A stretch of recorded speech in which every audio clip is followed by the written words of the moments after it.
Bonjour à tous, alors aujourd'hui je vous propose la question 3 des sujets d'entraînement 2019 du concours à venir, donc le sujet fourni dans les stages des écoles.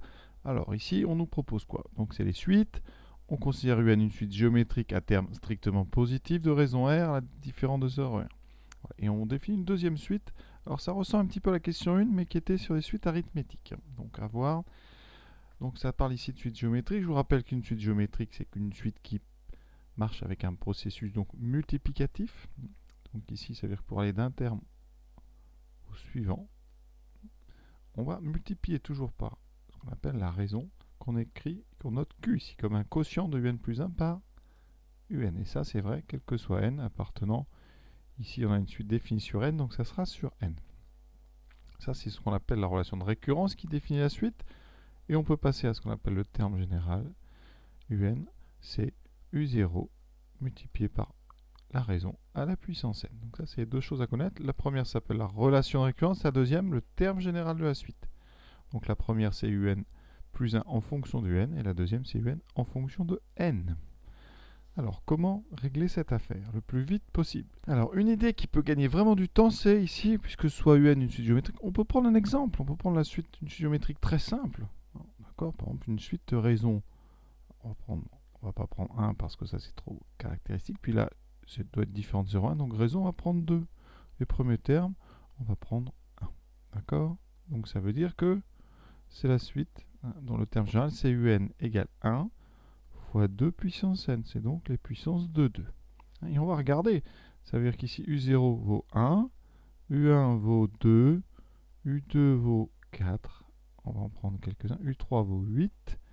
Et U4 vaut 16. Et on va regarder combien vaut, tout simplement, combien valent les termes de la suite V.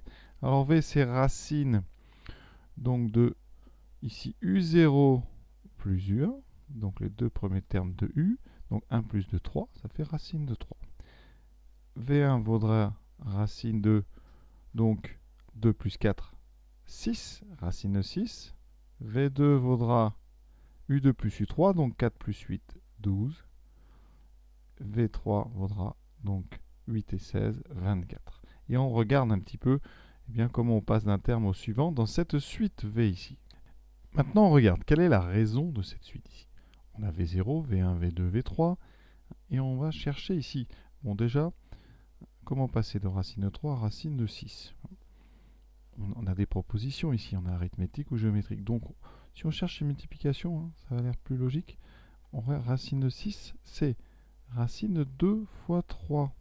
Et donc en séparant, ça fait racine de 2 fois racine de 3. Donc on peut imaginer ici qu'il y a une multiplication par racine de 2.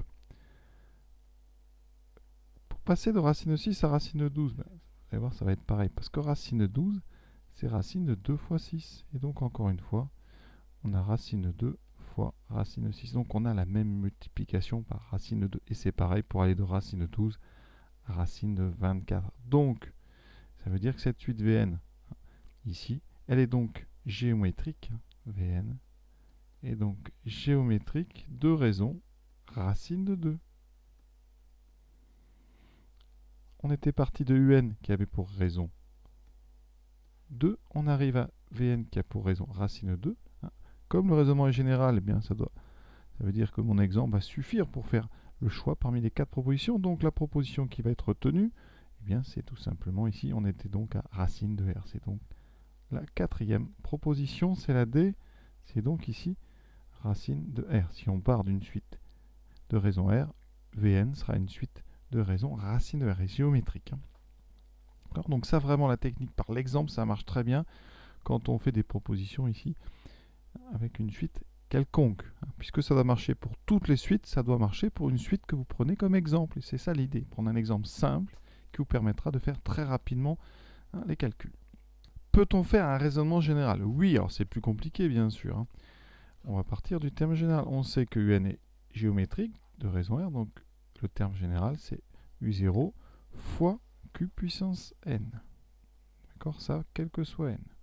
Donc on va intégrer ça dans la relation de récurrence qui définit Vn. Vn c'est donc racine de U0 fois Q puissance n plus U0 fois Q puissance n plus 1. Donc ça n'a pas l'air facile. Donc on va factoriser au maximum. peut factoriser par U0 et par Q puissance N. Hein. D'accord? Donc on retrouve 1 plus Q. Effectivement, Q puissance N plus 1, c'est Q puissance N fois Q. D'accord? Conclusion. On va sortir tout ce qui n'a pas de N. Donc je sors racine de U0. Je sors aussi racine de 1 plus Q. De toute façon, Q est positif strictement, U0 aussi, puisque la suite est à terme positif strictement. Donc on peut mettre ça sous des racines. Il me restera racine de Q puissance N. Et donc on va travailler cette racine carrée. Alors ça, c'est des petites propriétés mathématiques. Il faut savoir que la racine carrée, c'est la puissance 1/2. D'accord? Donc vous allez voir le petit astuce ici. Puissance de puissance, ça veut dire que c'est Q puissance N fois 1/2. Et là, astuce, on va mettre ça sous la forme Q puissance 1/2 à la puissance N. Ah, oui, ça marche. Et donc ça fait racine de Q à la puissance N. On a inversé la racine et la puissance N. Ça me donne ici, donc on va tout mettre sous une seule racine pour les constantes, fois racine de Q à la puissance N. Et là, on doit reconnaître une suite géométrique. Effectivement, en posant ici grand R égale racine de Q, et en posant ici, donc on va mettre les 0 de toute façon, ce sera forcément U0 fois 1 plus Q. On obtient quoi? Que Vn, c'est donc un nombre qui est V0 fois grand R puissance N. Et ça, c'est l'expression, c'est le terme général d'une suite géométrique de raison grand R, donc égale racine de Q. Conclusion, vous voyez, on a bien Vn, donc évidemment géométrique, de raison racine de petit r. J'étais parti, moi j'ai mis Q, mais c'était petit r. Hein. D'accord?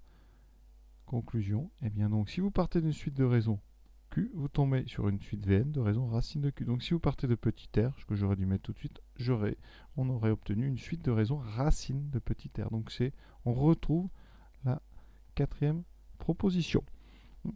Mais vraiment, le raisonnement par exemple ici fonctionne bien mieux et c'est beaucoup plus rapide. Voilà, on va s'arrêter là sur cette question 3. Je vous souhaite une bonne fin de journée à tous et bonne révision pour le concours.